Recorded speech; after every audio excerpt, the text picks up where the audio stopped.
Saat Perang Pasifik atau yang dikenal dengan nama Perang Asia Timur Raya yang berlangsung selama 4 tahun, Jepang mengalami beberapa kekalahan dan menuju ambang kehancuran.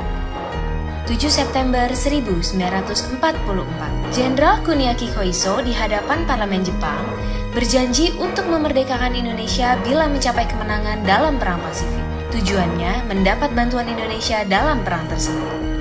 Kaum Pergerakan Nasional menyambut hangat janji kemerdekaan oleh Jenderal Koiso. Anggota Badan Penyelidik Usaha-Usaha Persiapan Kemerdekaan Indonesia (BPUPKI) dilantik oleh Jenderal Kumakichi Harada. Rajiman Weddiodiningrat, tokoh Pergerakan Nasional, ditunjuk sebagai ketuanya.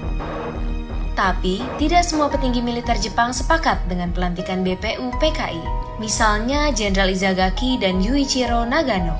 Keberatan dua jenderal itu tidak berarti banyak.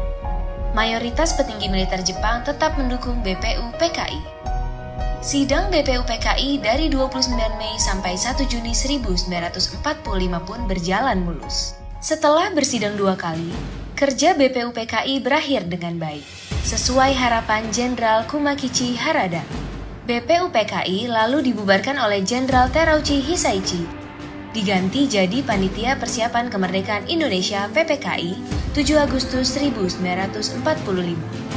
21 nama anggota PPKI diumumkan. Sebagian besar berasal dari BPUPKI. Mereka sudah bersiap sidang pada 16 Agustus 1945. Soekarno, Hatta, dan Rajiman Weddiodiningrat wakil PPKI terbang ke Dalat, Vietnam 12 Agustus 1945. Di tengah kabar pengeboman Hiroshima dan Nagasaki di Jepang, Jenderal Hisaichi Terauchi, Panglima Angkatan Perang Jepang di Asia Tenggara, menyambut kedatangan mereka. Jenderal Terauchi berkata bahwa PPKI bisa segera memproklamasikan kemerdekaan Indonesia. Kabar gembira tepat pada hari ulang tahun Hatta. Mereka semua senang, kemerdekaan sudah di depan mata. Sepulang dari Vietnam, sejumlah pemuda dari organisasi Angkatan Pemuda Indonesia API membawa Soekarno dan Hatta ke Rengas Dengklok pagi hari 16 Agustus 1945. Dalihnya, situasi Jakarta genting, Bung. Pemuda mendesak Soekarno dan Hatta segera memproklamasikan kemerdekaan Indonesia. Jepang sudah menyerah, kata para pemuda. Soekarno dan Hatta terkejut, tapi Soekarno enggan memenuhi permintaan para pemuda.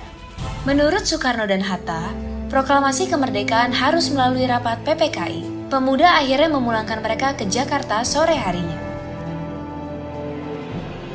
Sepulang dari Rengas Dengklok, Soekarno dan Hatta hendak bersidang dengan PPKI di Hotel Das Indies, Jakarta.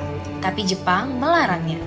Perubahan situasi mengarahkan rapat persiapan kemerdekaan ke rumah Laksamana Maeda, perwira Angkatan Laut Jepang.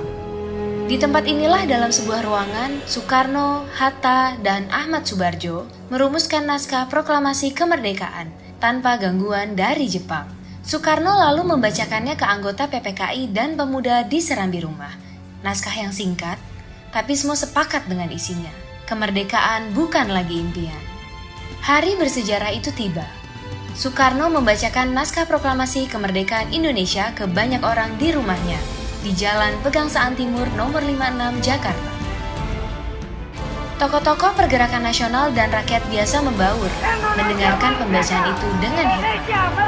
Setelah itu, bendera merah putih jahitan Fatmawati, istri Soekarno, dinaikkan perlahan, diiringi lagu Indonesia Raya.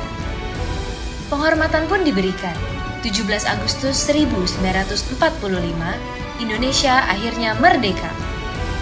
Ini bukanlah pemberian, melainkan hasil perjuangan dari seluruh rakyat Indonesia.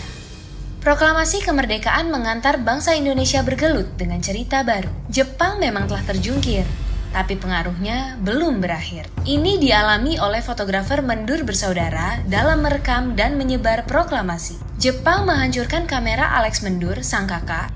Karena itu, Franz, sang adik, mengubur negatif fotonya di halaman kantor Surat Kabar Asia Raya demi selamatkan bukti-bukti proklamasi.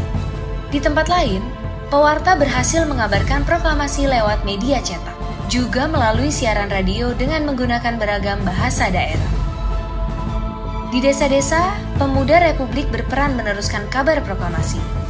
Mereka berkeliling dan berteriak, "Jepang menyerah, Indonesia merdeka!"